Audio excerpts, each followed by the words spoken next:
आपण आपल्या आजच्या भक्तीला सुरुवात करत असताना पवित्र शास्त्रातून काही वचनं ऐकूयात. आपण परमेश्वराच्या घराकडे जाऊ असे ते मला म्हणाले, तेव्हा मला आनंद झाला. माझे बंधू व माझे मित्र यांच्याकरता तुझ्यामध्ये शांती वसो अशी मी प्रार्थना करीन. परमेश्वर आमचा देव ह्याच्या घराकरता तुझ्या कल्याणासाठी मी झटत जाईन. आपण प्रार्थना करूयात. स्वर्गदेपा, मी तुला धन्यवाद देतो, तुझा आभार मानतो देपा. तू राजाधिराजेस, तू सेनाधीश परमेश्वर, तू आमचा उंच गड तू आहेस देपा. हो पवित्र प्रभू, आज आम्ही धन्यवाद देतो आणि देपा तुला उंचावितो, गरवतो देपा ह्यासाठी की प्रभू येशू मागील आठवडाभर सप्ताहभर देपा तू आम्हा प्रत्येकाला सांभाळलंस, राखलंस. आमची प्रत्येक गरज येशूच्यामध्ये गौरवाने पुरलीस देपा. आणि पुन्हा एक वार नव्या उत्साहानं, नव्या सामर्थ्यानं आणि नव्या तुझ्या पवित्र वचनातील आशीषद्वारे देपा तू आम्हाला ह्या भक्तीमध्ये सहभागी होण्याची संधी दिलीस, म्हणून तुझा आभार मानतो देपा. हो देपा, वचन सांगतं ज्या ठिकाणी दोघे किंवा तिघे आहेत त्या ठिकाणी मी आहे. हो स्वर्गीय देपा, आज आम्ही विश्वासाने कबूल करतो की तू आम्हा मंडळीमध्ये उपस्थित आहे.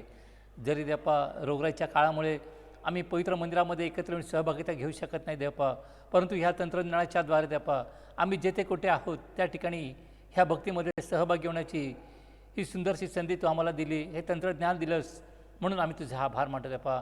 आणि ह्या तंत्रज्ञाना करू देपा आम्ही तुझ्या समीप येत असताना देपा तू आमचं सहाय्य कर देपा. आम्ही जेथे कुठे आहोत त्या ठिकाणी नतमस्तक होतो देपा. आमच्या पातकांची आम्ही तुझ्याकडे कबुली देतो, क्षमा मागतो. तुझ्या पवित्र नामामध्ये आम्हाला शुद्ध आणि पवित्र कर. यासाठी की प्रभू येशू आम्ही शुद्धतेने आणि पवित्राने युक्त होऊन तुझ्या पवित्र मंदिरामध्ये ह्या सहभागितेमध्ये अंतकरणापासून सहभागी होऊन देपा तुला धन्यवाद द्यावा, तुला उंच गौरव देणे कृपणे हो देपा. ही सर्व भक्ती आराधना आम्ही तुझ्या पवित्र हातामध्ये समर्पित कर देपा. जे तुझ्या स्तुती करता देपा, जे गीतं आम्ही सादर करू देपा, ज्या प्रार्थना विनंत्या होतील, जे पवित्र वचन वाचलं जाईल देपा, आणि देपा जो पवित्र संदेश तुझ्याद्वारे आम्हा मंडळीसाठी, आम्हा प्रत्येकासाठी तो संदेश येईल देपा, तो ग्रहण करण्यासाठी, तो स्वीकारण्यासाठी तू आमचं मन अंतःकरण तयार कर. यासाठी की आम्ही तुझ्या नामामध्ये अधिक दृढ आणि खंबीर होऊन तुझं गौरव करा असं देणे कृपणे हो देपा. ही सर्व प्रार्थना विनंती आम्ही तुझ्या हातात समर्पित करत येशू तारणाच्या पवित्र आणि गौरवनात्मक म्हणतो आहे. भक्तीच्या सुरुवातीला असताना आपण उपासना संगीतामधून गीत क्रमांक 102 हे गाऊयात. गीत क्रमांक 102, स्तव तुझा करू द्यावा.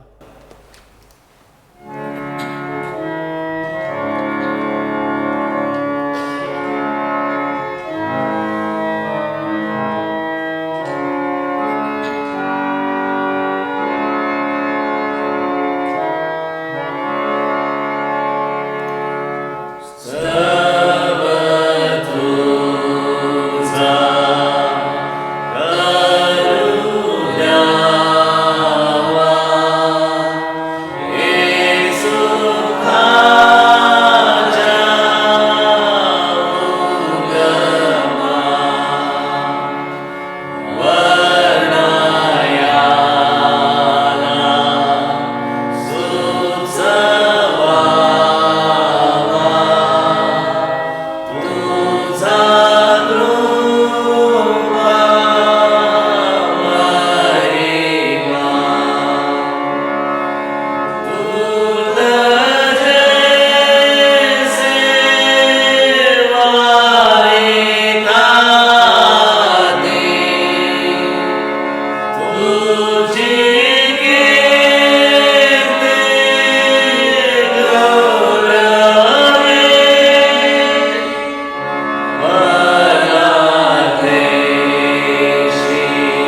आजच्या मननाकरता जे शास्त्रपाठ आहे त्याचं आपण वाचन करूयात.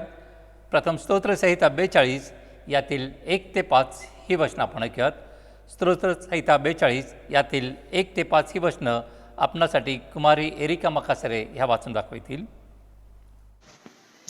स्तोत्रसंहिता भाग 2 42 स्तोत्र 1 ते 5 हे आपण वाचू.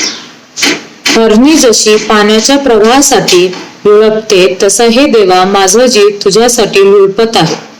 माझा जीव देवासाठी, जिवंत देवासाठी ताणलेला झाला आहे. मी केव्हा देवासमोर येऊन त्याचे दर्शन घेईन? तुझा देव कुठे आहे असे ते मला सतत म्हणतात. म्हणून अहोरात्र माझा अश्रू माझा आहार झाले आहे. लोकसमुदाय सण पाळी तेव्हा त्यांच्या मेळ्याबरोबर मी कसा चाले आणि आनंदोत्सव व देवस्तवन यांचा गजर चालला असता देवाच्या घराकडे त्याला मी कसा मिरवत नाही हे आठवून माझ्या जीवाचे पाणी पाणी होते. हे माझे जीवा, तू का खिन्न झालास? तू आतल्या आत का तळमळत आहेस? देवाची आशा धर, तो मला दर्शन देईल, माझा उद्धार करीतो. म्हणून मी त्याचे पुनरुपी गुणगान गाई. वाचलेले वचन प्रभू परमेश्वर आशीर्वादित कर. आमेन. पहिला शास्त्रपाठ जुना करारामधून दुसरे राजे याचा 18वा अध्याय 28 ते 35 ही वचनं आपण ऐकूयात. जुना करारामधून दुसरे राजे याचा 18वा अध्याय आणि 28 ते 35 ही वचनं आपणासाठी मिस्टर प्रकाश ओहोळ हे वाचून दाखवतील. जुन्या करारातून आपण दुसरे राजे याचा 18वा अध्याय आणि 28 ते 35 ही वचने आपण वाचूया. मग रबशाके पुढे होऊन यहुदी भाषेत मोठ्याने म्हणाला, राजाधिराज अश्शूरचा राजा याचे म्हणणे ऐका. राजा म्हणतो, हिजकियास तुम्हाला भुरळ घालू देऊ नका. त्याच्याने तुमचा माझ्या हातून बचाव व्हावयाचा नाही. परमेश्वर आमचा बचाव करीलच करील. हे शहर अश्शूरच्या राजाच्या हाती जाणार नाही असे बोलून हिजकिया तुम्हास परमेश्वरावर भिस्त ठेवण्यास न लावो. हिजकियाचे ऐकू नका, कारण अश्शूरचा राजा म्हणतो, मजशी सल्ला करा व मजकडे निघून या आणि तूर्त तुम्ही प्रत्येकजण आपापल्या द्राक्षवेलाचे फळ खा. तुम्ही प्रत्येकजण आपापल्या अंजिराचे फळ खा. तुम्ही प्रत्येकजण आपापल्या हौदाचे पाणी प्या. पुढे मी येऊन तुमच्या देशासारखा देश, धान्याचा व द्राक्षरसाचा देश, अन्नाचा व द्राक्षीच्या मळ्यांचा देश, जैतून तेलाचा व मधाचा देश यास तुम्हास नेईन. म्हणजे तुम्ही जिवंत राहाल, मरणार नाही. परमेश्वर आमचा बचाव करील असे बोलून हिजकिया तुमचे मन वळवू पाहिल, तेव्हा त्याचे ऐकू नका. राष्ट्रांच्या देवांपैकी कोणी आपला देश अश्शूरच्या राजाच्या हातून सोडविला आहे? हमात व अर्पाद यांचे देव कोठे आहेत? सफरवाईम, हेना व युवा यांचे देव कोठे आहेत? त्यांनी शमरोन माझ्या हातून सोडविले आहे काय? या सर्व देशांच्या देवांपैकी कोणी आपला देश माझ्या हातून सोडविला? तर परमेश्वर माझ्या हातून यरूशलेम कसे सोडविणार? वाचलेल्या वचनावर प्रभू येशू ख्रिस्ताने भरपूर आणि विपुल असा आशीर्वाद देवो. त्याच्या नामास मान, महिमा आणि गौरव आता आणि सदा सर्व काळ असो. आमेन. दुसरा शास्त्रपाठ नवीन करारामधून प्रेषितांचे कृत्य याचा 4था अध्याय आणि 23 ते 31 ही वचनं आपण ऐकूयात. नवीन करारामधून प्रेषितांचे कृत्य याचा 4था अध्याय आणि 23 ते 31 ही वचनं आपणासाठी सौ श्यामला शुक्ला ह्या वाचून दाखवतील. प्रभूच्या नावाला धन्यवाद. प्रेषितांची कृत्य याचा 4था अध्याय 23 ते 31 ही वचने आपण आता ऐकणार आहोत. ते सुटल्यानंतर आपल्या मंडळाकडे गेले आणि त्यास मुख्य याजकांनी वडिलांनी जे काही म्हटले होते ते सर्व त्यांनी सांगितले.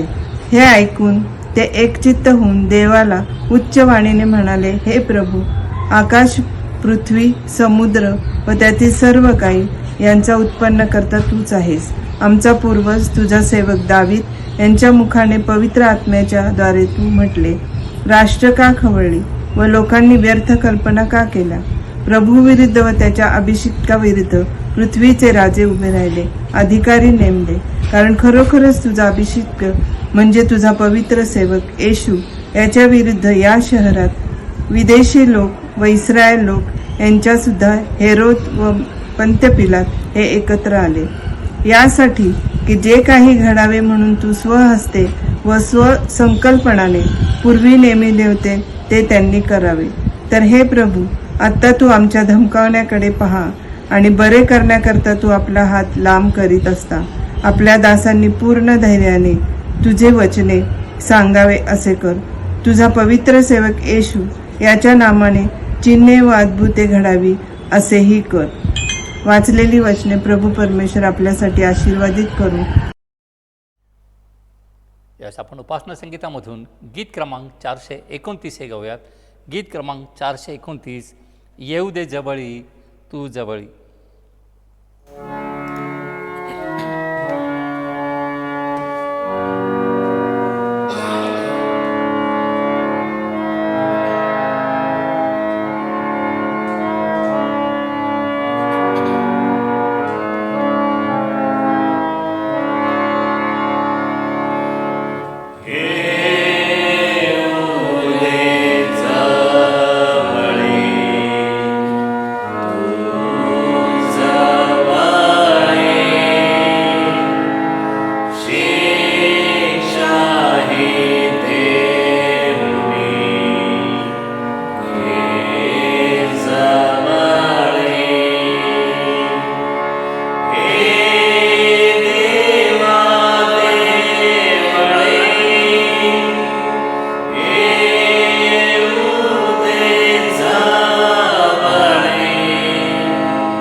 आपण सर्व मिळून आपला विश्वास अंगीकार म्हणजे प्रेषितांचा मतांगीकार एकत्रितरित्या म्हणूयात.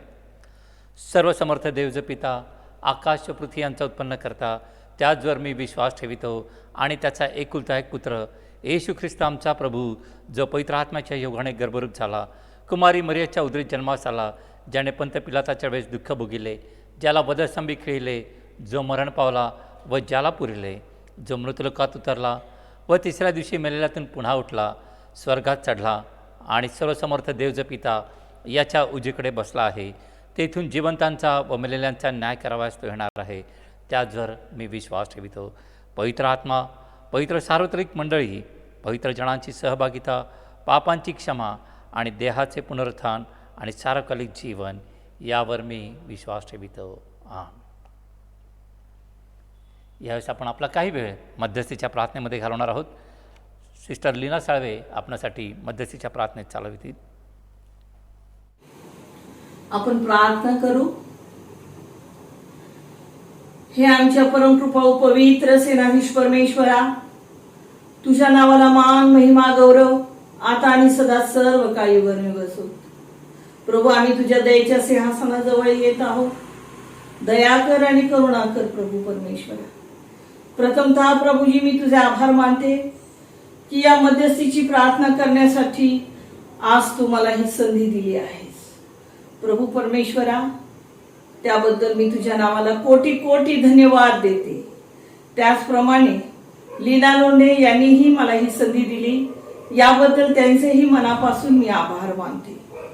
प्रभू राजा, यावेळेस मी तुला विनंती करत आहे की तू शांतीचा उगम आहेस. प्रभू परमेश्वरा, आमच्या मंडळीमध्ये तुझी शांतता नांदू दे. प्रभू परमेश्वरा, मंडळीतील प्रत्येक कुटुंबात आणि प्रत्येक सभासदाला प्रभू परमेश्वरा तुझ्या शांतीचा मुकुट तू घाल. प्रभू परमेश्वरा, तुझ्या दयेचं आणि करुणेचं वेष्टन आम्हाभोवती असू देत. प्रभू परमेश्वरा, दया कर आणि करुणा कर. प्रभू परमेश्वरा, यावेळेस आम्ही तुला लीन आणि नम्र होऊन प्रभू याचना करीत आहोत की तू आमच्या पापांची तू आम्हाला क्षमा कर. प्रभू राजा, आमच्या हातून कळत न कळत कधी धीटपणाने जे काही अपराध घडले आहेत ते आम्ही तुला यावेळेस कबूल करतो. प्रभूजी, आम्हाला तुझ्या पवित्र रक्ताने तू शुद्ध कर, पवित्र कर आणि आमच्या हृदयामध्ये तू राहावयास ये. प्रभूजी, दया कर आणि करुणा कर.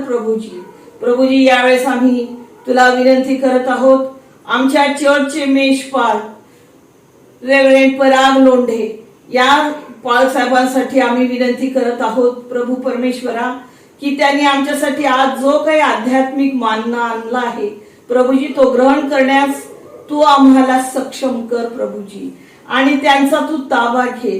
तुझ्या पवित्र आत्म्याचा वर्षाव त्यांच्यावर कर. पवित्र आत्म्याच्या सामर्थ्याने त्यांना तू भर. प्रभू परमेश्वरा, त्यांनी तू आपलं मुख उघडलं असताना ते तुझ्या वचनाने भर. प्रभू परमेश्वरा, आणि ते बोलत नसून त्यांच्यामधून तू बोल. प्रभूजी, दया कर आणि करुणा कर. प्रभू, त्यांना आणि त्यांच्या कुटुंबियांना तू सुखी, समाधानी आणि निरोगी ठेव. प्रभू परमेश्वरा, त्याचप्रमाणे आम्ही मंडळीच्या महिला मंडळासाठी मागत आहोत. प्रभूजी, त्यांचे सर्व पदाधिकारी आणि सर्व सभासद प्रभू यांना तू उत्तेजन दे, प्रेरणा दे आणि सहकार्य कर, मार्गदर्शन कर. संडे स्कूलचे सर्व लेकरं आणि त्यांचे शिक्षक आम्ही तुझ्या हाती सोपवून देत आहोत. प्रभूजी, प्रभू परमेश्वरा, सर्वांबरोबर राहा आणि सर्वांचं तू सहाय्य कर. दया कर आणि करुणा कर. प्रभू परमेश्वरा, आमच्या मंडळीमध्ये आज जे कोणी आजारी असतील प्रभूजी, त्यांना तू आपल्या पवित्र उजव्या हाताचा स्पर्श कर. प्रभू परमेश्वरा, आणि आज ते जेथे कोठे असतील तेथे त्यांना तू प्रभू परमेश्वरा आरोग्य दान दे. प्रभू, अंथरूण बदलणारा केवळ तूच प्रभूजी आहेस. प्रभू परमेश्वरा, त्यांना तू विपुल आरोग्याने भर, कारण तू यहोवा राफा आहेस. प्रभू परमेश्वरा, दया कर आणि करुणा कर. प्रभू, ज्या काही अडचणी आहेत, ज्या काही समस्या आहेत, जी काही टंचाई आहे प्रभू परमेश्वरा, ती सर्व तू घालून दे आणि सुबत्ता आण. प्रभू परमेश्वरा, आज मी तुला विशेष करून विनंती करत आहे. प्रभू परमेश्वरा, आमच्या मंडळीमध्ये मंडळीसाठी, मंडळीच्या ऐक्यासाठी जे जे बाधक आहे प्रभू परमेश्वरा, ते तुझ्या दयेने आणि कृपेने तू घालून टाक. प्रभू परमेश्वरा, दया कर प्रभू परमेश्वरा, प्रत्येकाला तू प्रीतीच्या बंधनाने एकत्र ठेव प्रभू परमेश्वरा, अशी तुला आग्रहपूर्वक मी विनंती करत आहे प्रभू परमेश्वरा. त्याचप्रमाणे प्रभूजी आज मी तुला विशेष करून विनंती करत आहे प्रभूजी, की पुष्कळ ठिकाणी महापुराची समस्या निर्माण झाली आहे प्रभू. तरी ज्या ज्या ठिकाणी महापूर आलेला आहे या पावसामध्ये, तेथील पूरस्थिती तू नियंत्रणामध्ये आण प्रभूजी, दया कर प्रभूजी. त्याचप्रमाणे ही कोरोनाची तिसरी लाट येणार आहे असे जे काही भाकीत केलं आहे प्रभू परमेश्वरा, तरी तू दया कर प्रभू आणि तुझ्या सर्व लोकांना तुझ्या आश्रयाच्या पंखाखाली घे प्रभूजी. आपल्या लोकांचा सर्वांचा प्रभू बचाव तू कर प्रभू, कारण तूच आमचं आश्रयस्थान आहेस. होय प्रभू परमेश्वरा, दया कर आणि करुणा कर. देशामध्ये भूकबळींची संख्या वाढत आहे प्रभूजी, तरी त्यांना अन्न पुरवठा करणाऱ्या निरनिराळ्या संस्था आणि जे कोणी दानशूर व्यक्ती आहेत प्रभूजी, त्या सर्वांना तू आशीर्वादित कर प्रभू. हो प्रभू, पुरवठा करणारा तू देव आहेस, तू यावे इरे आहेस प्रभू परमेश्वरा, तरी तू सर्व गोष्टींचा पुरवठा कर प्रभू परमेश्वरा. प्रभू राजा, आम्ही तुझ्यावरील विश्वासात अढळ राहावं असं तू होऊ दे प्रभू परमेश्वरा. दया कर आणि करुणा कर प्रभू. या शेवटच्या काळामध्ये प्रभूजी आम्ही सदैव तुला नमावं, तुला भजावं, तुला स्तवावं असं तू होऊ दे प्रभू परमेश्वरा. ही कोरोनाच्या आजार, हे साथीचे रोग आणि पीडा यापासून तू आमची सुटका केलीस प्रभू परमेश्वरा, याबद्दल आम्ही तुझे मनापासून आभार मानतो. आणि आमचा प्रभू परमेश्वरा जिवंत असा प्रभू परमेश्वरा, तुला आम्ही आमचा आत्मा आणि शरीराचा तुला यज्ञ अर्पण करतो प्रभू परमेश्वरा. तू आमचा स्वीकार कर प्रभू परमेश्वरा आणि तुझ्या कार्यासाठी आम्हाला वाहून घे प्रभू परमेश्वरा. आज जेथे कोठे प्रभू परमेश्वरा तुझ्या नावाची सुवार्ता गाजवली जात असेल प्रभू परमेश्वरा, त्या प्रत्येक व्यक्तीला तू हाती घे प्रभू. त्यांना प्रभू परमेश्वरा तू सहाय्य कर, मार्गदर्शन कर प्रभू परमेश्वरा, आणि विशेष करून त्यांचं या काळामध्ये तू संरक्षण कर प्रभू परमेश्वरा. यावेळेस प्रभू आम्ही विशेष करून प्रार्थना करत आहोत प्रभू परमेश्वरा, की या काळामध्ये आम्ही जात असताना प्रभू परमेश्वरा जी काही परिस्थिती निर्माण होत आहे ती निवारण करण्यास केवळ तू समर्थ आहेस. तू आम्हाला अनेक आशीर्वादाने तृप्त केला आहेस प्रभू परमेश्वरा. तू म्हणतोस की प्रभू परमेश्वरा लूक 10:19 मध्ये की तुम्हाला मी साप आणि विंचू यांना तुडविण्याचा अधिकार देत आहे, शत्रूच्या सर्व शक्तीवरचा अधिकार देत आहे, तुला काही एक बाधणार नाही. हो प्रभू परमेश्वरा, स्तोत्र संहिता 3 मध्ये तू म्हणत आहेस प्रभूजी, मी तुमच्या भोवती कवच असा आहे.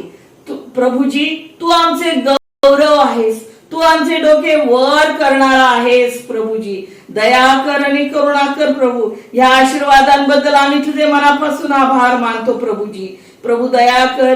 पास्टोरेट कमिटी प्रभू परमेश्वर आज आम्ही तुझ्या हाती देत आहोत प्रभू.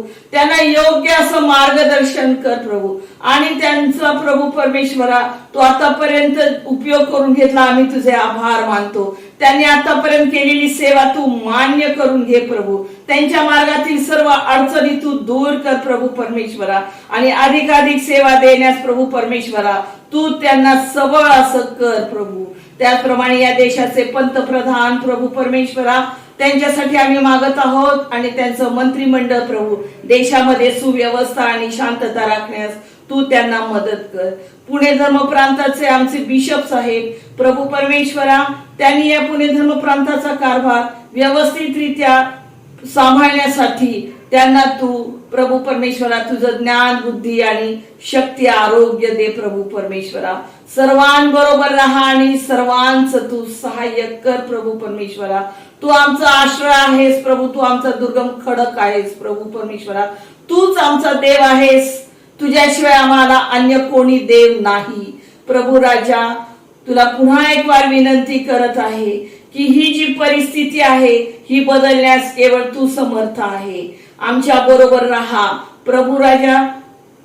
दवाखान्यामध्ये हे साथीच्या रोगामध्ये जे डॉक्टर नर्सेस कर्मचारी वर्ग सर्वजण रात्रंदिवस झटत आहेत प्रभू, सेवा करत आहेत प्रभू. त्यांना कुठल्याही प्रकारचा तू संसर्ग होऊ देऊ नकोस प्रभू. त्यांच्या भोवती तुझ्या दयेचं कृपेचं वेष्टन असू दे प्रभू परमेश्वरा. त्या करत असलेली सेवा तू मान्य करून घे प्रभू परमेश्वरा, आणि त्यांना विपुल असं आरोग्य दे प्रभू परमेश्वरा. जे कोणी दवाखान्यात आहेत प्रभू परमेश्वरा, त्यांना तू सांभाळ प्रभूजी, आणि तू त्यांच्या बरोबर राहा प्रभूजी, आणि त्यांना चालू असलेला सर्व औषधोपचार तू लागू पडू दे, अशी मी तुला आग्रहपूर्वक विनंती करत आहे प्रभूजी. दया कर आणि करुणा कर प्रभूजी. येथून पुढची वेळ आम्ही तुझ्या हाती देत आहोत. तू आम्हा बरोबर राहा आणि आमचं सहाय्य कर प्रभू परमेश्वरा. आमचा तारणारा प्रभू येशू ख्रिस्त याच्या गोड आणि पवित्र नावाने मागते, म्हणून तो ऐक. आमेन. आजच्या करता नेमण्यात आलं शुभवर्तमान आपण ऐकूयात. मार्क शुभवर्तमान याचा 4था अध्याय आणि 35 ते 41 ही वचनं आपण ऐकूयात. मार्क शुभवर्तमान याचा 4था अध्याय आणि त्याच्या 35व्या वचनापासून आजच्या शुभवर्तमानाला प्रारंभ होत आहे. त्याच दिवशी संध्याकाळ झाल्यावर तो त्यांना म्हणाला, आपण पलीकडे जाऊया. तेव्हा लोकसमुदायाला सोडल्यावर तो मत्स्यात होता तसाच ते त्याला घेऊन गेले. दुसरेही मत्स्य त्याच्याबरोबर होते. नंतर मोठे वादळ झाले व लाटा मच्छीवर अशा आदळत होत्या की तो पाण्याने भरू लागला. तो तर वरामावर उशास घेऊन झोपी गेला होता. तेव्हा ते त्याला जागे करून म्हणाले, गुरुजी, आपण बुडत आहोत, तरी आपणाला काहीच वाटत नाही काय? तेव्हा त्याने उठून वाऱ्याला धमकाविले आणि समुद्राला म्हटले, उगा राहा, शांत हो. मग वारा पडला व अगदी निमात झाले. नंतर तो त्यांना म्हणाला, तुम्ही इतके भित्रे कसे? तुम्हाला विश्वास कसा नाही? तेव्हा ते अतिशय घाबरले व एकमेकास म्हणू लागले, हा आहे तरी कोण? वारा व समुद्र हे देखील त्याचे ऐकतात. हे ख्रिस्ताचे शुभ वर्तमान आहे. हे ख्रिस्ता, तुझी स्तुती असो.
सर्वांना प्रभू येशूच्या आजच्या प्रभुवारच्या भक्तीमध्ये आपणा सर्वांचं प्रभू येशूच्या नावामध्ये मी आपलं स्वागत करते.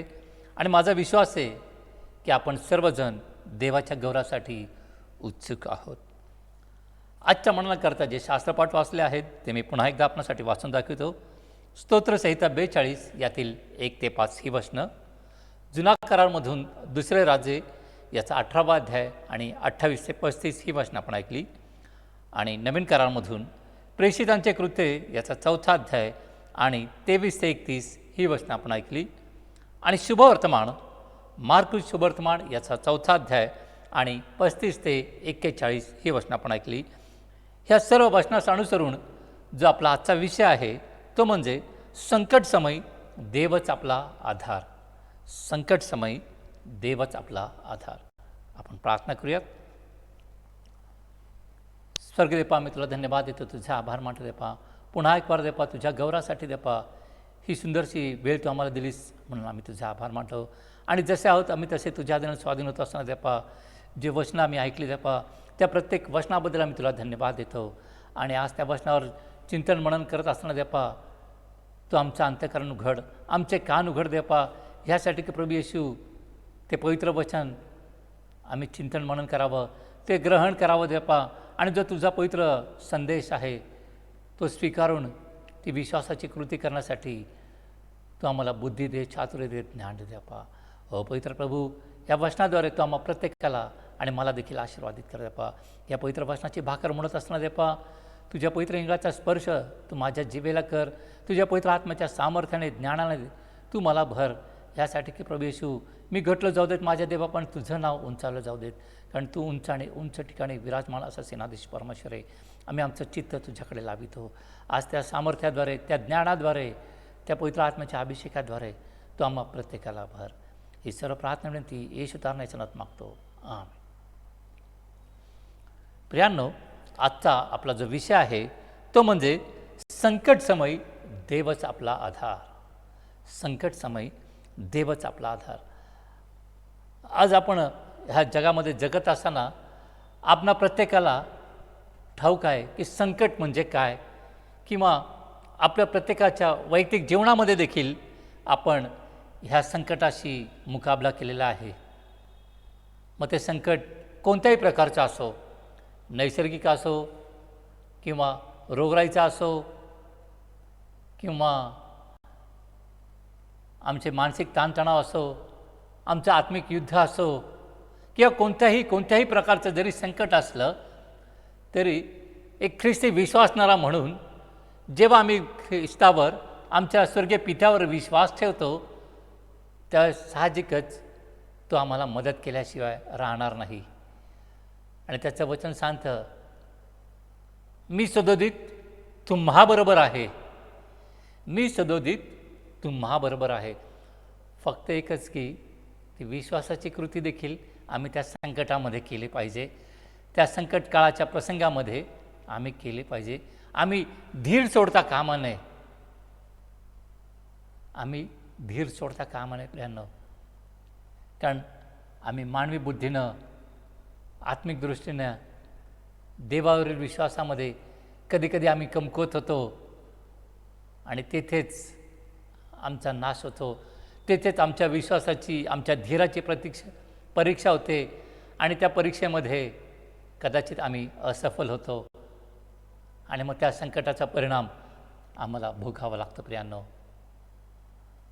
आणि जे शुभवर्तमान वाचलं, त्या शुभवर्तमानामध्ये आपल्याला ठाऊक आहे की आपण लहानपणापासून ह्या गोष्टीविषयी ऐकलं आहे की येशू वादळ शांत करतो, येशू वादळ शांत करतो.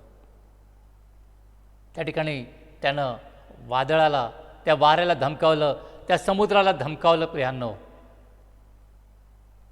जर आपण येशू ख्रिस्ताविषयीचा जर अभ्यास आपण जर पाहिला, त्यानं जे 3.5 वर्ष त्याचा पवित्र आत्म्याच्या सामर्थ्याने युक्त बाप्तिस्मा झाल्यानंतर जेव्हा त्यानं त्याच्या चिन्ह चमत्काराला सुरुवात केली, ते त्याच्या वधस्तंभावर जोपर्यंत त्याचा श्वास होता तोपर्यंत त्यानं आम्हा मानवासाठी, आमच्या विश्वासणाऱ्यांसाठी तो कित्ता घालून दिला. ती धीरानं विश्वासाची परीक्षा त्यानं देखील दिलेली आहे.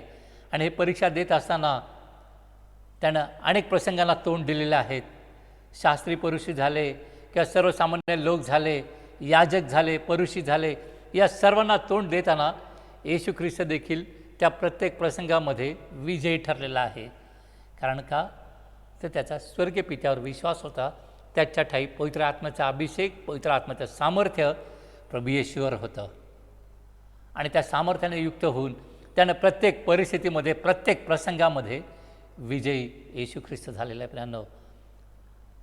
आणि हा विजय करत असताना आपण बघतो की त्यानं मानवी आरोग्यासाठी चिन्ह चमत्कार केलेत.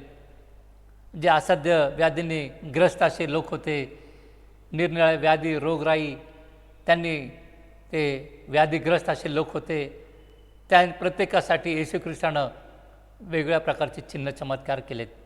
कोणी लंगडे लुळे होते, कोणी अधू होते, कोणी अंध होते. अशांसाठी येशू ख्रिस्तानं प्रार्थनेद्वारे, विश्वासाच्या कृतीद्वारे त्यांना आरोग्य दान दिलेलं आहे.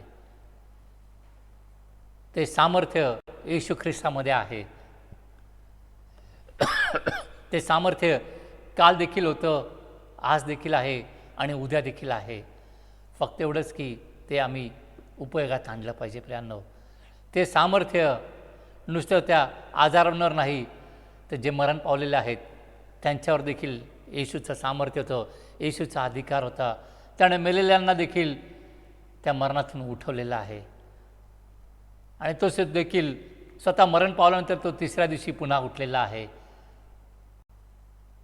आणखीन आपण जर बघितलं येशूच्या सामर्थ्याविषयी, तर त्याचं अशुद्ध गोष्टींवर, अशुद्ध आत्मे, दुरात्मे, भूत यांच्यावर देखील त्याचं सामर्थ्य होतं. त्याच्या शब्दाने, त्याच्या आज्ञेने ते भूत, त्या अशुद्ध आत्मा त्या ठिकाणी निघून जात असे आणि त्या लोकांना शांती मिळत असे. त्या लोकांना त्यांचं पूर्वीचं आयुष्य पुन्हा एक वार त्या मोठ्या जोमानाने विश्वासाने जगत होते प्रियांनो. ते येशूचं सामर्थ्य, तो येशूचा अधिकार त्या ठिकाणी पाहायला मिळतो. आणि हे जे सर्व शिष्य येशूबरोबर त्या समुद्रामध्ये प्रवास करत आहेत, त्या समुद्रामध्ये प्रवास करत आहे आणि येशूने त्यांना त्या प्रवासाला सुरुवात होण्या अगोदरच सांगितलं होतं की आपण पलीकडे जाऊ, आपण पलीकडे जाऊ. पलीकडे म्हणजे कुठे? त्या प्रवासामध्ये ते समुद्रामध्ये जाणार होते आणि त्यांनी सांगितलं होतं येशूनं की त्या समुद्राच्या पलीकडे आपण जाऊ. आणि हे जे शिष्य येशू ख्रिस्ताबरोबर होते, त्या प्रत्येक शिष्यानं आत्ता जे मी सांगितले येशूचा अधिकार, येशूचा सामर्थ्य सर्व मानवी आरोग्यावर, सर्व अशुद्ध गोष्टींवर आणि मरणावर देखील त्याचं सामर्थ्य होतं, त्याचा अधिकार होता. हे सर्व त्यांनी पाहिलेलं देखील होतं, त्यांनी अनुभवलेलं होतं, त्यांनी डोळ्याने पाहिलं, त्यांनी कानाने पाहिलं आणि त्या लोकांची साक्ष देखील त्यांनी ऐकलेली होती. आणि हे सर्व माहीत असून देखील ज्यावेळेस ते प्रवास करत आहेत, त्या प्रवासामध्ये ज्यावेळेस वादळ येतं आणि हे सर्व शिष्यांपैकी कित्येक जण त्या समुद्राशी निगडीत होते, त्यांच्या व्यवसायामुळं त्यांचा समुद्राशी अधिक चांगला संबंध होता. त्या समुद्राची प्रत्येक काळ वेळ त्यांना ठाऊक होती की त्या वादळाचा परिणाम काय होणार, त्या वादळातून कसं वाचायचं हे देखील त्यांना ठाऊक होतं. एवढं सगळं ठाऊक असून देखील ते शिष्य त्या ठिकाणी घाबरलेले आहेत. ते शिष्य त्या ठिकाणी घाबरलेले आहेत. आणि येशू एकीकडे हे शिष्य त्या समुद्रामध्ये त्या बोटीला वल्वत आहे, एकीकडे येशू ख्रिस्त त्या बोटीमध्ये शांत झोपलेला आहे. आणि अशा परिस्थितीमध्ये ज्यावेळेस वादळचा वेग वाढतो, समुद्रामधचा जो लाटांचा कल्लोळ आहे तो वाढतो, त्यावेळेस हे शिष्य सर्व घाबरतात आणि ते येशूला उठवतात, गुरुजी उठा, गुरुजी उठा. कारण का? तर आपण बुडत आहोत, आपण बुडत आहोत, तुम्हाला याचं काहीच वाटत नाही काय? आणि तत्क्षणी येशू झोपेतून उठून त्या बोटीमध्ये उभा राहतो. त्याच्याकडे जे दैवी सामर्थ्य, जो अधिकार आहे, जो स्वर्गीय पित्यानं, जो पवित्र आत्म्याच्या सामर्थ्याने युक्त होऊन तो अधिकार त्याला दिला होता, त्या अधिकारानं त्यानं त्या वादळाला सांगितलं की उगा राहा, शांत हो. ते वारं त्या ठिकाणी शांत झाले. तो समुद्र देखील जो खवळलेला होता, त्या लाटा मोठ्या उंच बळलेल्या होत्या, त्या लाटा देखील तत्क्षणी, त्याच क्षणाला, असं नाही की आज उद्या परवा नाही, लागलीच येशूच्या मुखातून जो शब्द निघला लगेच तो त्या निसर्गानं ऐकला. प्रियांनो, येशूचं सामर्थ्य नव्याने ह्या शिष्यांना पाहायला मिळालं की त्याचं सामर्थ्य नुसतं मानवावर, अशुद्ध आत्म्यांवर नाही, तर निसर्गावर देखील त्याचं सामर्थ्य आहे. कारण का? तर तो सृष्टीचा निर्माण करता आहे. त्याच्या शब्दानं सर्व सृष्टी निर्माण झाली आणि त्याच्या शब्दाने त्याचं ऐकलं देखील. त्या शब्दांनी त्या निसर्गानं ऐकलं. ते वादळ, ते समुद्र शांत झालेले प्रियांनो. आणि ज्यावेळेस हे वादळ, समुद्र शांत झालं, त्यावेळेस येशू ख्रिस्त शिष्यांना म्हणतो, तुम्ही इतके भित्रे कसे? तुम्हाला विश्वास कसा नाही? तुम्ही इतके भित्रे कसे? तुम्हाला विश्वास कसा नाही? येशूनं तर त्यांना सांगितलं होतं की आपण पलीकडे जाऊ.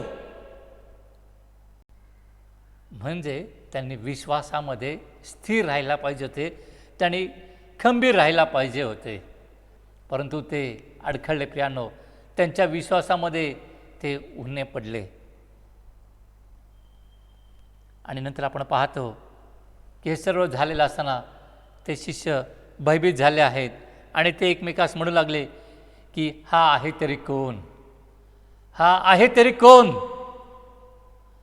जे शिष्य येशूबरोबर दिवस आणि रात्र होते, त्यांनी ते सर्व चिन्ह चमत्कार पाहिले, अनुभवले, आपल्या डोळ्यांनी ते चिन्ह चमत्कार पाहिले, ऐकले. त्याच्याविषयीची साक्ष, जे लोक बरे झाले, जे अशुद्ध आत्म्यापासून मुक्त झाले, त्या लोकांची साक्ष त्यांनी ऐकली. जे मरणातून उठले त्यांना त्यांनी पाहिलं. आणि हे शिष्य येशूला म्हणतात की आपापसात म्हणतात की हा आहे तरी कोण. प्रियांनो, जर त्या शिष्यांची ही गत आहे तर तुम्हा आमची काय. आम्ही त्या येशूला पाहिलं नाही आहे. आम्ही फक्त जे पवित्र वचन तुमच्या आमच्या हातामध्ये आहे त्या वचनावर विश्वास ठेवतो. म्हणून वचन सांगतं की जे विश्वास ठेवतात ते धन्य. प्रियांनो, आज आम्ही डोळ्यांनी जरी पाहिलं नाही, परंतु ह्या पवित्र शास्त्रामध्ये जे प्रत्येक वचन आहे, त्या प्रत्येक वचनाचा ज्यावेळेस आम्ही अनुभव घेतो, त्यावेळेस खरोखरी आम्ही खात्रीनं म्हणू शकतो का हा येशू ख्रिस्तच आहे, हा आमचा तारणार आहे, तो आमचा इम्मॅन्युअल आहे. आम्ही ओळखतो का हाच आमचा मसीहा आहे, हाच आम्हाला त्या पापांपासून मुक्त करणारा जिवंत प्रभू येशू ख्रिस्त आहे, हे आम्ही ओळखतो का प्रियांनो. आज जर त्या शिष्यांची ती गत आहे तर कदाचित आमच्यापैकी कित्येक लोकांची देखील हीच परिस्थिती आहे. आमची परिस्थिती काय, तर जे समोर संकट आहे ते संकटाला आम्ही महत्त्व देतो आणि त्या ख्रिस्ताला नाकारतो. त्या पवित्र वचनाचा आम्ही नाकार देतो, करतो. कारण का, तर आम्ही त्या संकटाची जी परिस्थिती आहे, जी परिस्थिती आमच्या डोळ्यांना दिसते, त्या परिस्थितीवर आम्ही विश्वास ठेवतो आणि त्या ख्रिस्ताला नाकारतो प्रियांनो. आणि तिथेच आमचा नाश होतो प्रियांनो. आणि हेच त्या शिष्यांचं देखील कदाचित झालेलं आहे प्रियांनो. आणि आमचं देखील कित्येक वेळा असंच होतं प्रियांनो. म्हणून प्रियांनो, आम्ही नव्याने ख्रिस्ताला रोज ओळखलं पाहिजे. त्या ख्रिस्ताशी तुमची आमची रोज जवळीक पाहिजे. ह्यासाठी की ख्रिस्तानं जे तुमच्या आमच्यासाठी 2000 वर्षापूर्वी केलं ते आज देखील करावयास तो समर्थ आहे. तो आज देखील ते करावयास समर्थ आहे. काल त्याने त्या सर्व गोष्टी केल्यात, आज देखील तो करावयास समर्थ आहे, उद्या देखील ह्या सर्व गोष्टी करावयास समर्थ आहे. फक्त एकच आणि एकच की मी त्या ख्रिस्ताला ओळखलं पाहिजे, त्या ख्रिस्तावर मी विश्वास ठेवला पाहिजे आणि ती विश्वासाची कृती मी न घाबरता केली पाहिजे. ज्यावेळेस ही विश्वासाची कृती मी न घाबरता करतो, त्यावेळेस त्या संकटात विजय हा माझाच आहे. त्या संकटातून बाहेर पडणारा मीच एकमेव आहे. कारण का, जो सृष्टीचा निर्माण करता स्वर्गीय पिता, जो तारणार प्रभू येशू ख्रिस्त आहे, तो माझ्यामध्ये, तो मला ज्ञान देतो, तो मला सामर्थ्य देतो. कारण देवाचं वचन सांगतं की तो तुमची परीक्षा तुमच्या सहनशक्तीच्या पलीकडे पाहणार नाही. एवढं मोठं आश्वासन असताना प्रियांनो, आम्ही त्या संकटाला महत्त्व देतो, त्या परिस्थितीला आम्ही महत्त्व देतो आणि येशूपासून आम्ही दूर जातो प्रियांनो. जर मी ख्रिस्ताला ओळखलं आहे, त्या येशूला मी ओळखलं आहे, तर त्या प्रत्येक परिस्थितीमध्ये मी विश्वासानं खंबीररित्या उभं राहणं गरजेचं आहे प्रियांनो. आणि ज्यावेळेस ती विश्वासाची मी कृती करतो, त्यावेळेस विजय माझाच आहे, विजय माझाच आहे प्रियांनो. आज आपण हे पाहतो की हे जे संकट आहे, संकटाचे 2 प्रकार आहेत प्रियांनो. संकटाचे 2 प्रकार आहेत. एक संकट जे आता आपण पवित्र शास्त्रामध्ये वाचलं की जे आम्हाला डोळ्यांनी दिसतं, ते वादळ, ते वादळाचं रुद्ररूप, त्या समुद्राचं रुद्ररूप आम्हाला ते पाहायला मिळतं. त्या लाटा, त्या वाऱ्याचा वेग, तो आवाज, त्या कल्लोळ, ते सर्व आम्हाला डोळ्यांनी दिसतं. असे अनेक प्रकारचे संकट आमच्या डोळ्याने आम्हाला दिसतात. ते एक प्रकारचं संकट आहे प्रियांनो. त्या संकटाचा परिणाम देखील आम्हाला ठाऊक असतो किंवा त्याची अनुभूती आम्ही अनुभवू शकलेला आहोत. कित्येकाने तो अनुभव देखील घेतलेला असेल. परंतु त्या संकटातून वाचल्यानंतरचं काय, हे एक प्रकारचं संकट झालं की जे आम्हाला डोळ्यांनी दिसतं ते. आणि दुसरं संकट जे आहे ते म्हणजे आमच्या अंतःकरणातून येणारं संकट, आमच्या मनातून येणारे दुष्ट विचार, आमच्या बुद्धीतून येणारे ते दुष्ट विचार आणि त्यानुसार होणारी कृती. हे दुसऱ्या प्रकारचे संकट आहे प्रियांनो. आणि ह्या दोन्ही संकटाचा परिणाम एकच की आमचा नाश. आमचा नाश कदाचित बाहेरून येणाऱ्या संकटापासून आमचा बचाव होऊ शकेल, परंतु जे आमच्या अंतःकरणातून संकट येतं, जे आमच्या विचारातून आमच्या कृतीतून संकट येतं, त्याविषयी आपण बघूयात. हे संकट कोणत्या प्रकारचं आहे. ते संकट म्हणजे गलतीकरास पत्र याचा 5वा अध्याय आणि 19 ते 21 ही वचने आपणासाठी वाचतो. गलतीकरास पत्र याचा 5वा अध्याय आणि 19 ते 21 ही वचने मी आपणासाठी वाचतो. देहाची कर्मे तर उघड आहेत, ती ही की जारकर्म, अशुद्धपणा, कामातुरपणा, मूर्तीपूजा, चेटके, वैर, कलह, मत्सर, राग, तट, फुटी, पक्षभेद, हेवा, दारूबाजी, रंगेलपणा आणि अशा इतर गोष्टी. याविषयी मी तुम्हाला पूर्वी जे सांगून ठेवले होते तेच आता सांगून ठेवतो. आमच्या आतून येणारं संकट हे प्रियांनो, आमच्या देहाची वासना, डोळ्याची वासना, व्यसनाधीनता, वासनाधीनता, निंदा, नालस्ती, मूर्तीपूजा, ह्या सर्व गोष्टी आमच्या अंतःकरणातून येतात, आमच्या विचारातून बाहेर येतात आणि त्यानुसार आम्ही कृती करतो. हे आतून येणारं संकट आहे प्रियांनो. जर प्रभू येशूला मी ओळखलेलं आहे, प्रभू येशू माझ्यामध्ये आहे, तर हे संकट निश्चितच माझ्यामध्ये नाही. ती विश्वासाची खात्री आम्हाला पाहिजे.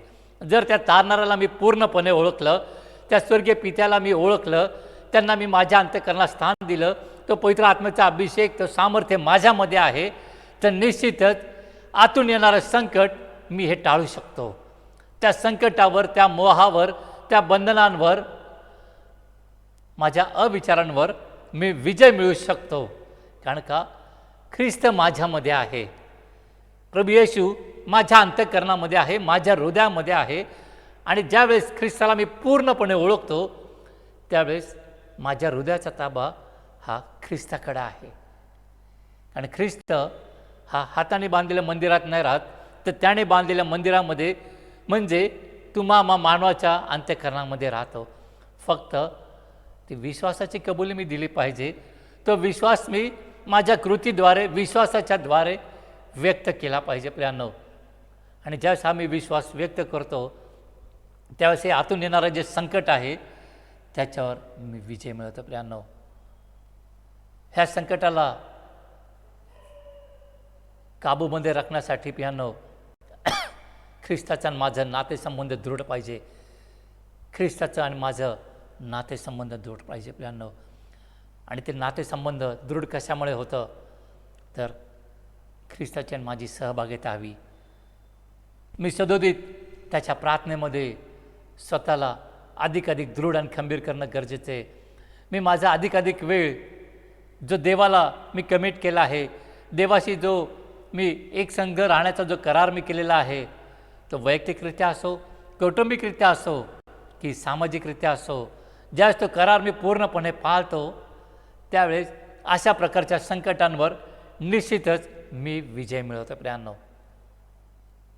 आणखीन आपण आजच्या जगामध्ये नेहमी बघतो की गेले 1.5-2 वर्ष झाले संपूर्ण जगामध्ये या कोरोना महामारीचं संकट आहे. अनेकांना त्या संकटाचा मुकाबला, आम्ही प्रत्येकानं त्या संकटाचा मुकाबला केला आहे. काहींना अधिक प्रमाणात तो करावा लागला. अनेक जण त्या व्याधीमधून गेलेले आहेत, काही बचावलेले आहेत, काहींना आपली धाव संपवलेली आहे आणि त्यांच्यामुळं अनेक लोकांच्या जीवनामध्ये ती पोकळीकता निर्माण झाले. परंतु ह्याही प्रसंगामध्ये, या संकटामध्ये ज्यावेळेस मी विश्वासू राहतो, त्यावेळेस ती विश्वासाची खात्री प्रभूनं आम्हाला दिलेली आहे की मी जातो आणि तुमच्यासाठी जागा तयार करतो आणि मी पुन्हा येईन, त्यावेळेस तुम्हाला घेऊन जाईल. जर हा विश्वासी खात्री माझ्यामध्ये आहे प्रियांनो, तर त्या संकटावर मी विजय मिळवलेला आहे. त्या संकटावर मी विजय मिळवलेला आहे. म्हणून प्रियांनो, आज त्या ख्रिस्तावरील विश्वासामध्ये मी दृढ राहणं गरजेचं आहे. म्हणून पवित्र शास्त्रामधून, जुन्या करारामधून आपण दानिएलचं पुस्तक याचा 6वा अध्याय आणि त्यातलं 10वं वचन किंवा 6व्या अध्यायाचं जर पूर्ण आपण वाचला, तर त्या अध्यायामध्ये आपल्याला दानिएलविषयीची गोष्ट आहे ती माहिती आहे की सिंहाच्या गुहेत दानिएलला टाकतात. सिंहाच्या गुहेत दानिएलला टाकतात प्रियांनो.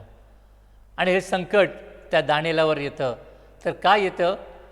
तर तुमच्या आमच्यासारखे जे माणसं आहेत, त्यांनी राजाला खुश करण्यासाठी किंवा ख्रिस्त विरोधक म्हणून त्यांनी ते दानिएलावर संकट आणलेलं आहे प्रियांनो. म्हणून हे संकट कुठून आलं दानिएलावर? तर त्या माणसांच्या दुष्ट कल्पना, दुष्ट योजना यांच्याद्वारे ते संकट दानिएलावर आलं. आणि त्या संकट समयी तो दानिएल काय करतो आपण माहिती आहे की ज्यावेळेस ते लोक कुभांड असतात आणि त्या राजाचं त्या फरमानावर सही घेतात की सर्वांनी त्या राजाला, त्या मूर्तीला नमन करायचं आहे. परंतु धन्य तो दानिएल जो देवावर विश्वास राहिला. त्या ठिकाणी तो 10व्या वचनामध्ये म्हणतो, ज्यावेळेस ते फरमानावर सही झाली त्यावेळेस तो दानिएल काय करतो? तर आपल्या खोलीत जातो आणि खोलीतल्या खिडक्या यरुशलेमेच्या दिशेकडं त्याच्या उघड्या होत्या आणि त्यानं आपल्या नित्यक्रमाने दिवसातून 3दा गुडघे टेकून प्रार्थना केली व आपल्या देवाचा धन्यवाद केला. आपल्या देवाचा धन्यवाद केला. प्रियांनो, कधीकधी आमच्यावर देखील संकट येतं, त्यावेळेस आम्ही सैरभैर होतो. आम्हाला काय करावं काय नाही हे आम्हाला सुचत नाही. मग जे आमची संगती आहेत, आमच्या भोवती अवतीभोवती विश्वासणारे, अविश्वासणारे असे अनेक ठिकाणी लोक त्या ठिकाणी येतात आणि मग तिथं आमची द्विधा मनस्थिती होती.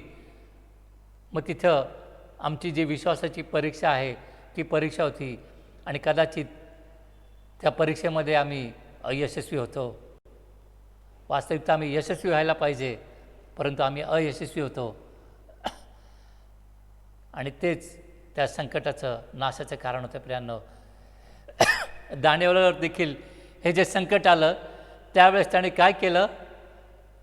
तर त्याच्या नित्यक्रमाने त्यानं यरुशलेमेच्या दिशेने खिडक्या उघड्या ठेवून दिवसातून गुडघे टेकून 3 वेळा प्रार्थना केली. त्याच्या नित्यक्रमामध्ये कोणताही खंड पडला नाही. किती अडखळणं आले, किती बंधनं आले, किती मोहपाश झाले, ती राजाची आज्ञा मोडल्याचा परिणाम काय होतं? तर त्या भुकेल्या सिंहाच्या तोंडामध्ये त्याला टाकण्यात येणार होतं. हे ठाऊक असून देखील दानिएल स्वर्गीय पित्याच्या विश्वासामध्ये स्थिर राहिला, खंबीर राहिला आणि त्यानं विश्वासाची कृती केली. ती कृती काय? तर नित्यक्रमाने त्यानं प्रार्थना केली, देवाचा धन्यवाद केला. आणि हे करत असताना तो धैर्याने त्या संकटाला सामोरं गेला प्रियांनो. तो घाबरला नाही, तो मागे वळाला नाही, तो पळून गेला नाही. त्याने त्याच्या नित्य जीवनामध्ये कोणत्याही प्रकारचा बदल केला नाही, तर उलट मोठ्या विश्वासानं, धैर्यानं त्यानं त्या ठिकाणी स्वर्गीय पित्याची प्रार्थना केली आणि तीच प्रार्थना त्याला बचवण्यासाठी कारणीभूत झाली प्रियांनो. आपण जर पुढं वचन वाचलं,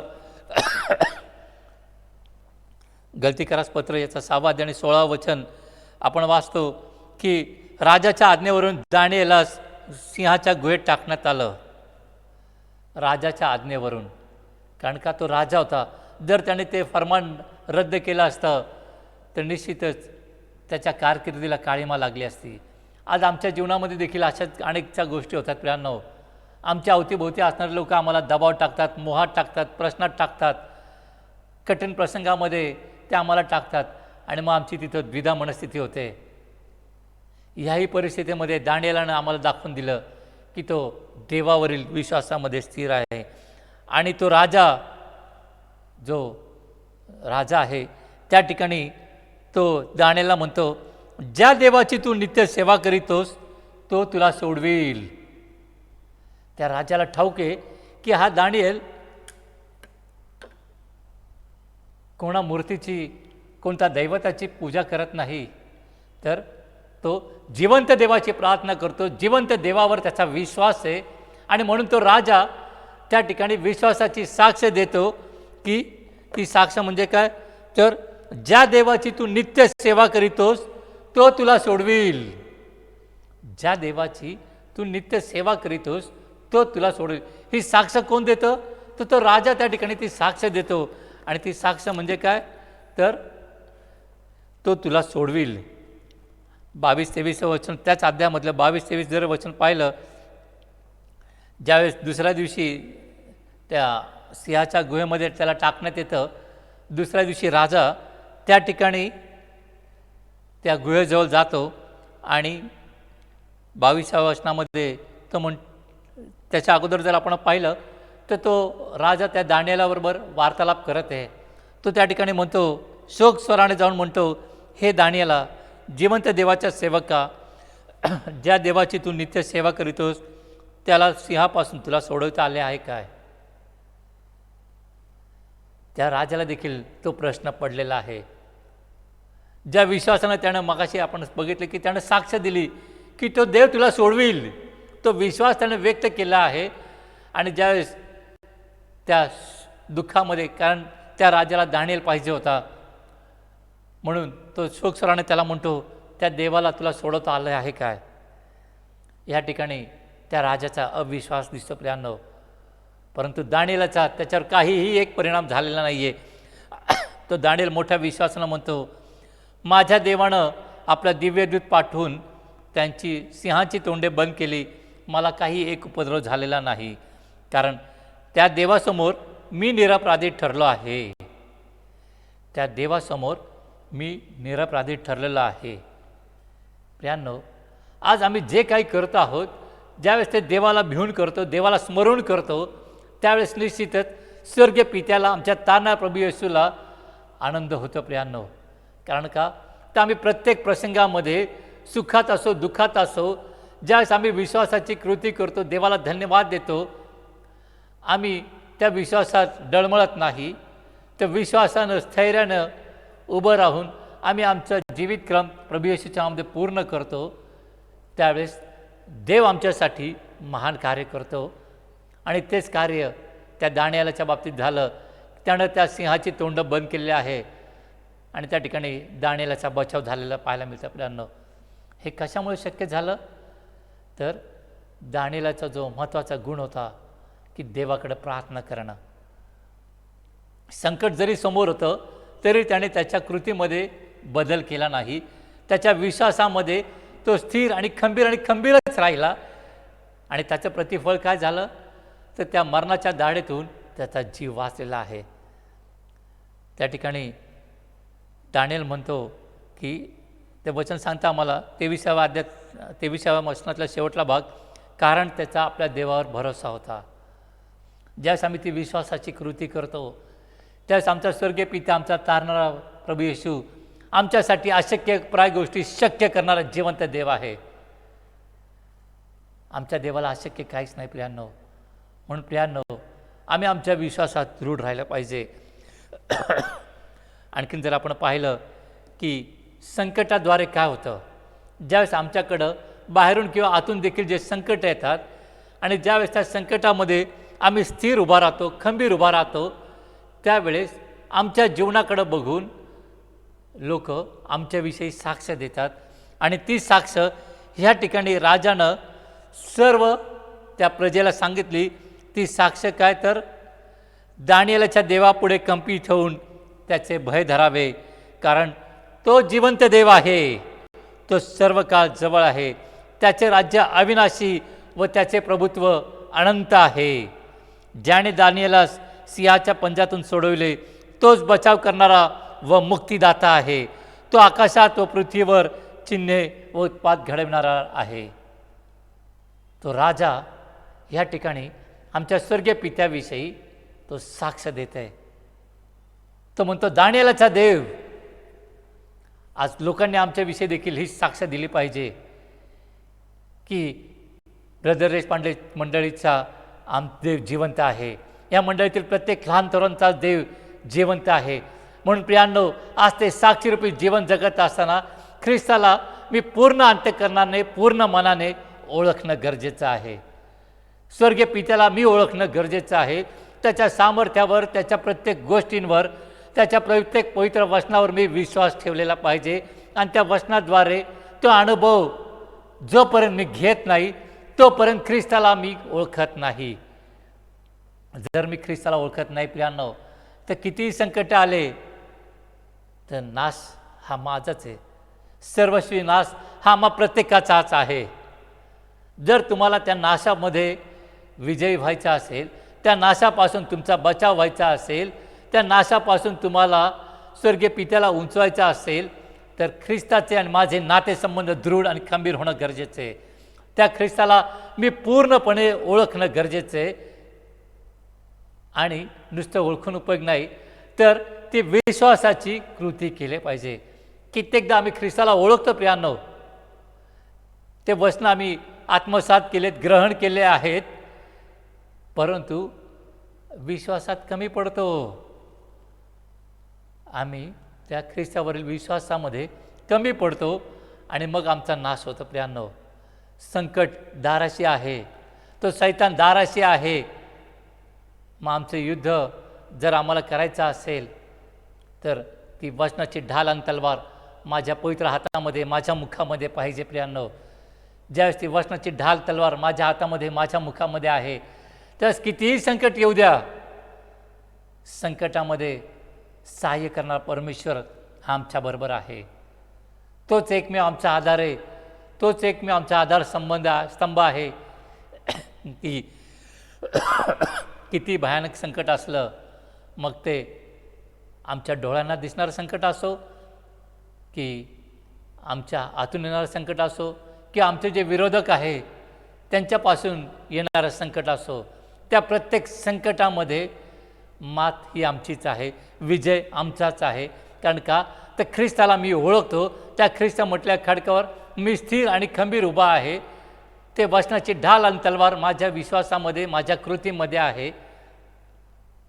आणि ज्यावेळेस ती विश्वासाची मी कृती करतो, त्यावेळेस सैतान देखील त्या ठिकाणाहून निघून जातं प्रियांनो.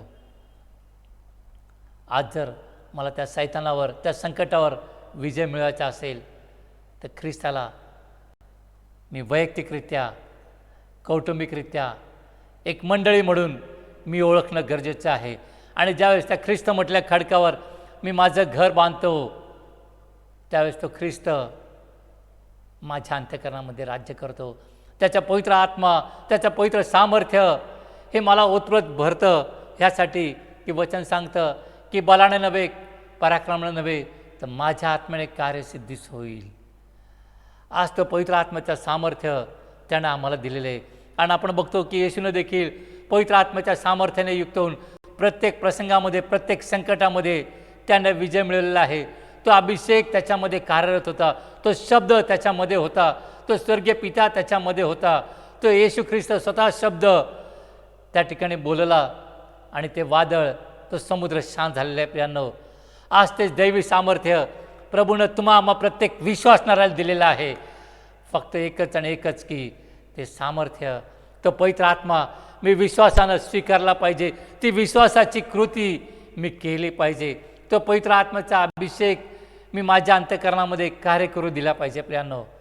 ज्यावेळेस तो पवित्र आत्मा माझ्या अंतःकरणामध्ये कार्य करतो प्रियांनो, त्यावेळेस विजय माझाच आहे.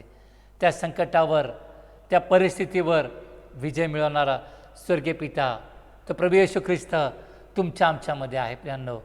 म्हणून प्रियांनो, आज धीराला आमच्यामध्ये कार्य करू द्यायला पाहिजे. त्या विश्वासाला, त्या पवित्र आत्म्याला आमच्या अंतःकरणामध्ये आम्ही स्थान दिलं पाहिजे. आणि ज्यावेळेस त्या विश्वासानं युक्त होऊन, पावित्र्याने युक्त होऊन आम्ही अधिकारवाणीनं आम्ही शब्द बोलतो प्रियांनो, त्यावेळेस आमच्यासाठी देखील अशक्यप्राय गोष्टी शक्य करणारा देव आज आमच्यामध्ये आहे. तो राजा त्या ठिकाणी म्हणतो, तो देव जिवंत आहे, तो आकाश आणि पृथ्वीवर उत्पाद करणारा देव आहे. तोच देव आज आमच्यामध्ये कार्य करण्यासाठी समर्थ आहे. प्रियांनो, आज जरी आमच्या सभोवती ही कठीण परिस्थिती आहे, त्या प्रत्येक परिस्थितीमध्ये आमच्या देवानं आमच्यावर कृपा करण्याचं सोडलं नाही, त्यानं आमच्यावर दया करायचं सोडलं नाही. त्याने त्याच्या तळ हातावर आम्हाला कोरून ठेवले, त्याने सांभाळून ठेवलेलं आहे.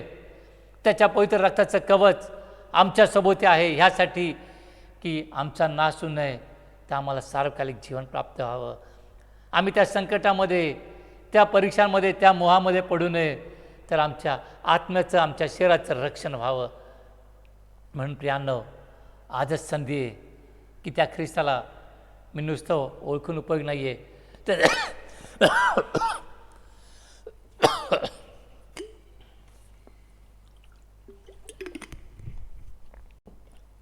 त्या ख्रिस्ताला नुसतं ओळखून उपयोग नाही आहे प्रियांनो, तर ती विश्वासाची कृती करायची आज ही गरज आहे प्रियांनो. कारण देवाचं वचन सांगतं, तुमचा प्रकाश लोकांसमोर असा पडून द्या की तुमचे सत्कर्मे पाहून लोकांनी स्वर्गीय पित्याचं गौरव करावं. लोकांनी स्वर्गीय पित्याचं गौरव करावं प्रियांनो. ज्यावेळेस ते आम्ही विश्वासाची कृती करतो, त्यावेळेस देवाचं तेज, देवाचा प्रकाश आमच्या सभोवतालच्या लोकांना दिसतो प्रियांनो. ते चिन्ह चमत्कार लोक अनुभवतात. तो अभिषेक, ते सामर्थ्य त्यांच्या जीवनामध्ये कार्य करतं आणि त्याद्वारे काय तर स्वर्गीय पित्याचं गौरव होतं, आमच्या तारणार प्रभू येशूचं गौरव होतं प्रियांनो. म्हणून प्रियांनो, आज आम्ही नव्याने त्या ख्रिस्त म्हटल्या खडकावर स्वतःला समर्पित करूयात, ह्यासाठी की प्रत्येक प्रसंगामध्ये, प्रत्येक समयामध्ये प्रभू येशूच आमचा स्वर्गीय पिताच आम्हाला मदत करणारा आहे. तो संकट समय आमचा आधार आहे.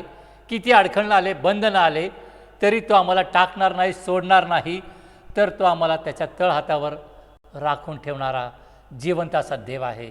म्हणून प्रियांनो, आपण आपलं लक्ष, आपलं चित्त, आपले विचार, आपले नेत्र त्या स्वर्गीय पित्याकडं, त्या तारणार प्रभू येशूकडे लावूयात, ह्यासाठी की त्याच्याद्वारे मला सामर्थ्य प्राप्त व्हावं, त्याच्याद्वारे मला अभिषेक मिळावा आणि त्या अभिषेकाने युक्त होऊन मी स्वर्गीय पित्याचं गौरव करावं. परमेश्वर देवा, या पवित्र वचनाद्वारे तुम्हा आम्हा प्रत्येकाला आशीर्वादित करो. आमेन. आपण प्रार्थना करूयात. स्वर्गदेव, आम्ही तुला धन्यवाद देतो, तुझे आभार मानतो, तुला उंचावितो, गौरवतो प्रभू येशू.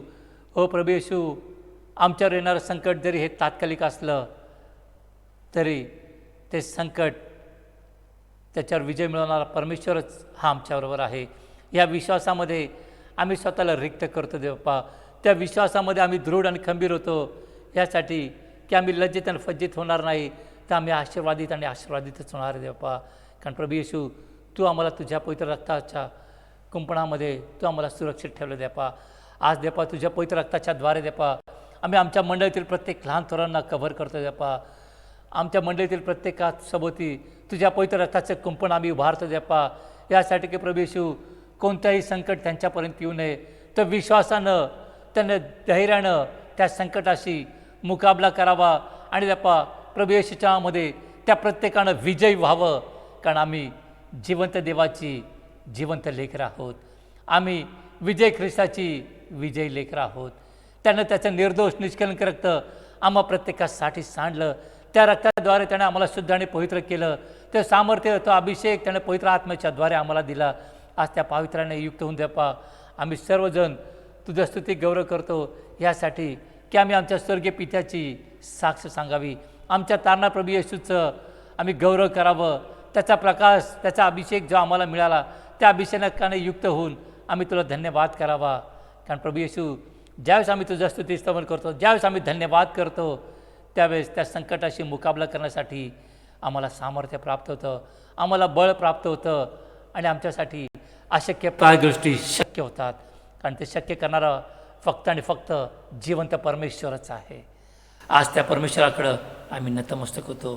हो प्रभू येशू, त्याद्वारे तो आम्हा मंडळीला आशीर्वादित कर, अभिषिक्त कर, यासाठी की प्रभू येशू आम्ही देखील तुझ्या नामामध्ये विश्वासू राहून तुझं गौरव करा. सिद्धाने कृपेने होते. तुझ्या दयेबद्दल, तुझ्या कृपेबद्दल आणि तुझ्या सामर्थ्याबद्दल, अभिषेकाबद्दल आम्ही धन्यवाद देत. येशू याच्या पवित्र आणि गौरवात मागतो म्हणतो आहे. हां.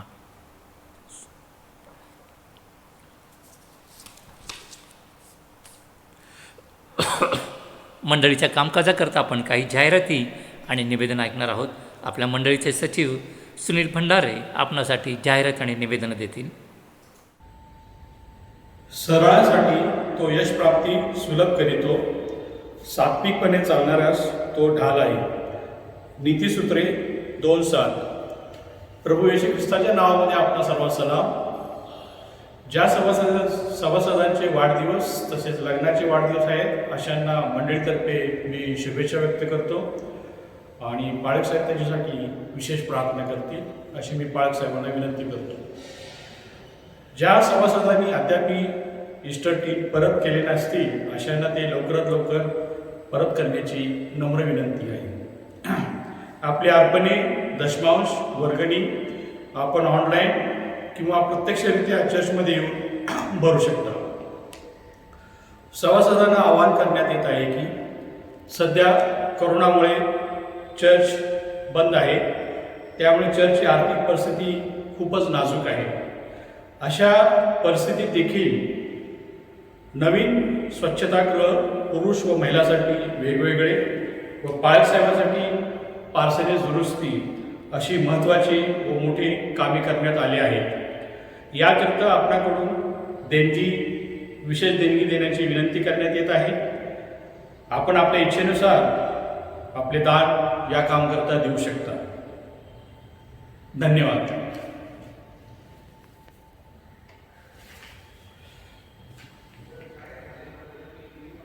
चर्चला मिळालेल्या देणग्या पुढीलप्रमाणे आहेत. गौरव संदीप गायकवाड रुपये 1,500 उपकार स्तुतीदान. प्रेम सुनील साळवे रुपये 500 उपकार स्तुती. वर्षा मधुकर देटे रुपये 500 संडे स्कूलसाठी व रुपये 500 चर्च करता उपकार स्तुतीदान. सर्व दानशूर व्यक्तींचं मी मंडळीतर्फे हार्दिक आभार मानतो. धन्यवाद. ज्यांचे वाढदिवस आहेत अशांसाठी आणि त्याचप्रमाणे जे कोणी आजारी दुःखित आहेत त्यांच्यासाठी आपण प्रार्थना करूयात. आपण प्रार्थना करू. स्वर्गदेवा तुला धन्यवाद देतो, तुझे आभार मानतो, तुला उंचावितो प्रभू येशू. खरोखर जे वचन आम्ही ऐकलं त्या वचनानुसार आम्हा प्रत्येकासाठी अशक्य प्राय गोष्टी शक्य करणारा परमेश्वर आहे. त्या संकटामध्ये तो आम्हाला धीरानं आणि विश्वासानं चालवणारा जिवंत परमेश्वर आहे. यासाठी की प्रत्येक प्रसंगामध्ये, प्रत्येक कठीण प्रसंगामध्ये, अडखळणामध्ये योग्य शब्द बोलण्यासाठी योग्य ज्ञान चातुर्य तू आम्हाला पुरवतोस. आणि देवा ज्यावेळेस आम्ही ती विश्वासाची कृती करतो त्यावेळेस तो अनुभव तो आम्हाला देतोस. म्हणून देपा आज त्या अनुभवाद्वारे, त्या विश्वासाद्वारे देपा आम्ही प्रार्थना विनंती करतो. आमच्या मंडळीतील जे कोणी आजारी दुःखी कष्टी आहेत देपा आज त्यांच्यासाठी आम्ही प्रार्थना विनंती करतो. त्यांच्यासाठी देपा आज आम्ही रदबदली करतो की तुझ्या नामामध्ये सामर्थ्य आहे, तुझ्या नामामध्ये आरोग्य आहे. आज तो आरोग्यदायी हा देपा तू प्रत्येकाच्या शरीराला लाव यासाठी की तू व्याधीमुक्त करणार परमेश्वर आहेस. ते संकट आहे देपा ते तात्कालिक आहे. त्या संकटावर विजय मिळवणार परमेश्वर तू आहे देपा. आणि त्या अनुसरून देपा आज त्या प्रत्येक लहान थोरांसाठी आम्ही प्रभू येशूच्या नावामध्ये देपा तुझकडं आरोग्य मागतो. जे आमच्या परिचित आहेत, जे आमच्या अपरिचित आहेत देपा अशा प्रत्येकांसाठी आम्ही प्रार्थना विनंती करतो देपा की त्यांना तुझ्या नामामध्ये आरोग्य प्राप्त होऊ दे देपा. तुझ्या नामामध्ये त्यांना शक्ती सामर्थ्य प्राप्त व्हावी आणि देपा तुझं गौरव करण्यासाठी त्यांनी नव्याने सामर्थ्य प्राप्त करून घ्यावं याकरता तू त्यांच्यावर सहाय्य कर देपा.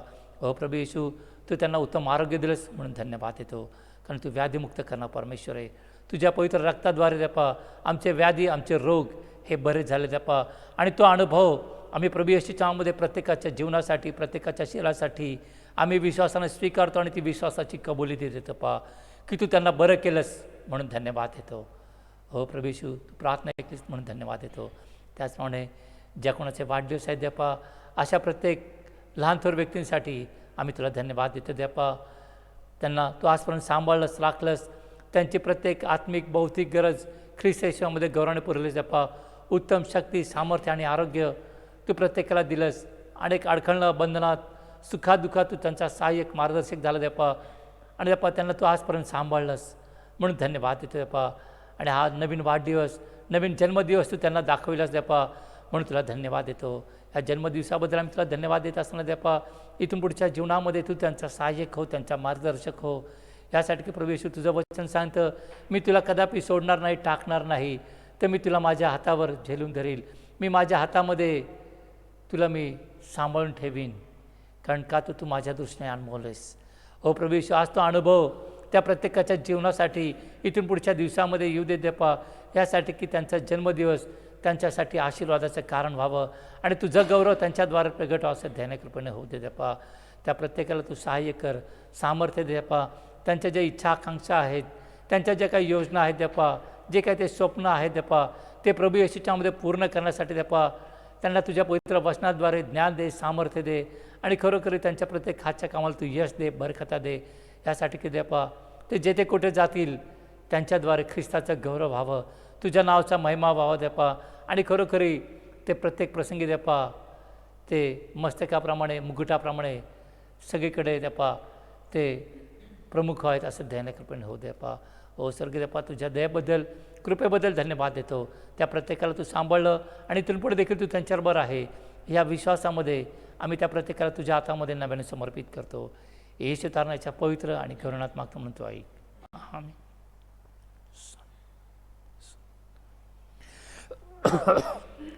भक्तीच्या समाप्तीला असताना आपण उपासना संगीतामधून गीत क्रमांक 760 हे गाऊयात. गीत क्रमांक 760.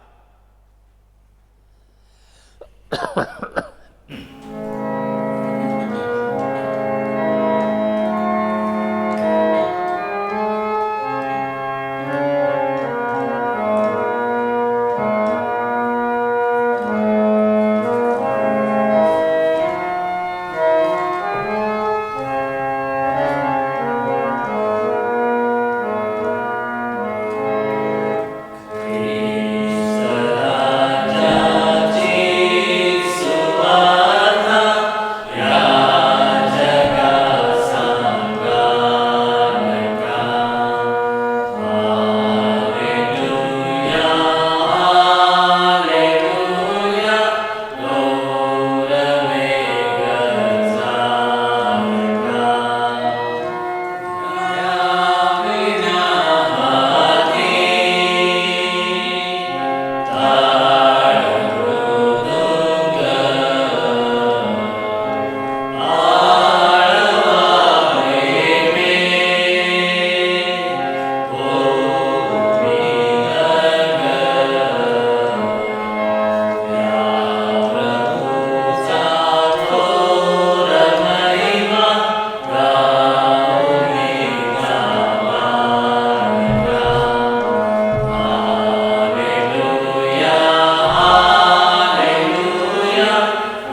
यावेळेस आपण सर्व मिळून प्रभूने शिकवले प्रार्थना म्हणूयात, त्यानंतर आशीर्वाद घेऊयात.